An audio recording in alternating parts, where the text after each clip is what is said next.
Welcome to Series 2 of The Core with Nathan Fowkes, hosted by Chiu. Nathan Fowkes has been one of the top concept artists in the entertainment industry for over 20 years.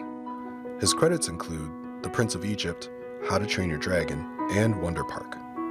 In this mini-series, Nathan will get to the core of concepts and ideas that he teaches in his schoolism classes. We hope you enjoy it.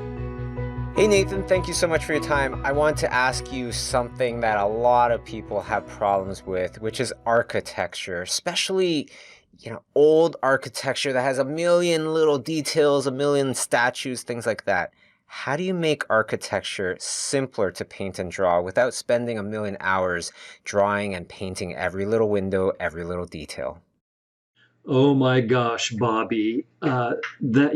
Solving that problem, foundation of my career, because so often it's, hey, can you do this? Oh, and by the way, we need it tomorrow. And it's this complex architecture with all kinds of elements and trim and details. Oh my gosh. And so I'm thinking of one instance in particular. When I had that challenge, I was handed an incredibly complex scene for the DreamWorks movie some years back, Sinbad, Legend of the Seven Seas.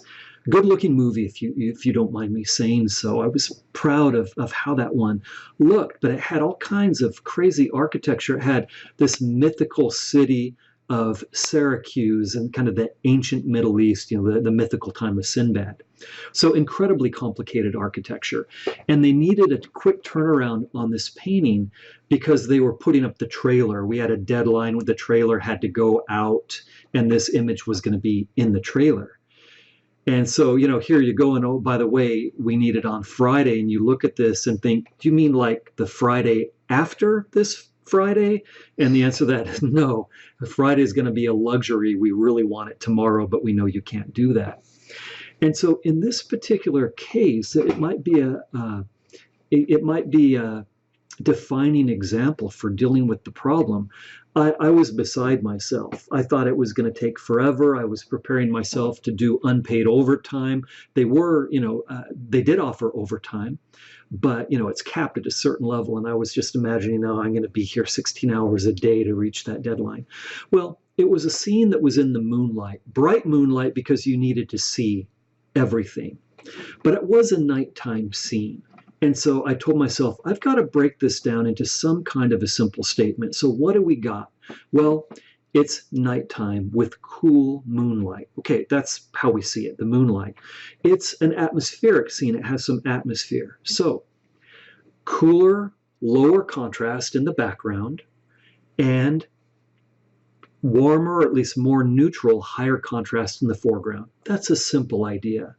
So I just did a simple block in, just a loose atmospheric, didn't pay attention to anything, just kind of, you might almost say just airbrushed that feel. There are some buildings here, and so just kind of airbrushed, don't worry about anything, just a generalization from back to front, just a feel. And that seemed to have something to it. I could manage that. And then the buildings were specifically laid out. So I created a selection in Photoshop, just used the lasso tool, nothing fancy. And I created an outline of the shapes of the buildings and saved that to use as a mask. Then I said, okay, what's the average color and value of these buildings? Just if I had to pick one color and value for the buildings, what would it be? I had those shapes and I just airbrush, when I say airbrush, just a soft Photoshop brush, and filled in all of those shapes.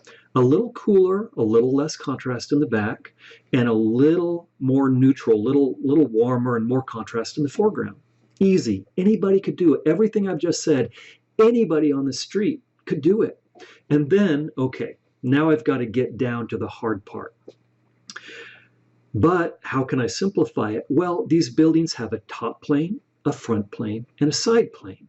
I can simplify all the buildings into three things. That's good. Three things is manageable versus thousands of things.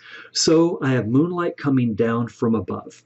So I created more selections. I took those shapes and I just outlined everything that was a top plane.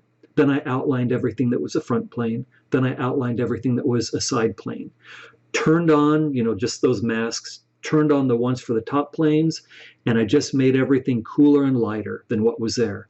Oh my gosh, Bobby, 3D form popped out of it just like that. I had a top plane in light, and then I had the rest of the building. It started to actually feel like something. And then I made the front plane the next value down, and then the side plane even darker. So I had a consistent hierarchy. Lightest lights, top plane, next on the side plane, and last, or front plane, and then last on the side plane. That was so simple. It took some time to cut out all those masks, so to speak, but it was easy. I just, listen to music or an audiobook while I did that. And then boom, I have architecture, three-dimensional architecture that's disappearing or diminishing back into space. And then all I had to do was put little windows here and there, and little dressing, and here's some doorways, and here's some in the foreground. We need more texture, stone texture in the foreground, and then a little push and pull, a little bit of touch up. And I finished what I thought was going to be the most complicated painting of my career. I finished before the deadline. I don't remember exactly, but I might have snuck off and watched a movie or gone to the park, as I sometimes would sneak away and go do a little gouache painting at the park when I needed to play hooky and take a break. I probably did that because I finished before Friday. And it's a painting that to this day I'm proud of. And that painting, I actually, after all these years, I still have the Photoshop layers that made up that painting. And so I was sure to include that specific painting in my classes. But that's the best example I can think of to say that you break it down into manageable chunks, block in the simple statement, and then add only the important details at the end, and boom, you've got something. That's fantastic. That's a great idea, and I'm going to try that. So the challenge for the viewers, take a very complex looking building, and I guess most of the time is going to be masking it, right? So you're going to mask the building, and then you're going to mask it again, the front plane, and then mask it again, the side plane, and then mask it again, the top plane. And that might feel like a bunch of work, but then all of a sudden you can paint all of the side planes, all of the top planes together in Yes. a very, very fluid kind of motion. That's fantastic. I love it. And of course, if you want to learn more about environments, architecture, things like that, I believe there's an entire lesson on architecture in your environment design class. Absolutely is. So that's on schoolism.com. Environment Design with Nathan Fowkes. Thank you, Nathan.